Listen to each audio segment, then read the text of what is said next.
Ајде да се нурнеме во безвременската приказна на Хемингвеј, Старецот и морето, класикот од 1952 година. Овде истражуваме една длабока идеја. Како поразот може всушност да биде најголемиот триумф? Се започнува со овој број – 84. Толку денови еден стар рибар немал среќа. Го запознаваме Сантијаго, стар кубански рибар. Толку долго нема уловено ништо, што сите го сожалуваат. Решен да ја смени судбината, Сантијаго испловува сам, многу подалеку од сите други рибари.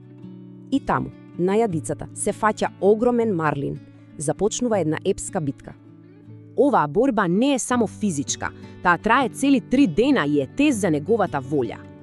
Во текот на битката, Сантијаго развива огромна почит кон рибата. Гледа на неа како на рамен. Сам на море, тој се соучува со болка, со замор и со длабока, тешка осаменост.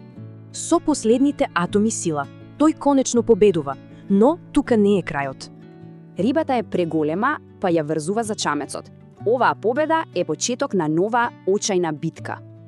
Патот до дома станува кошмар. Крвта од рибата привлекува ајкули.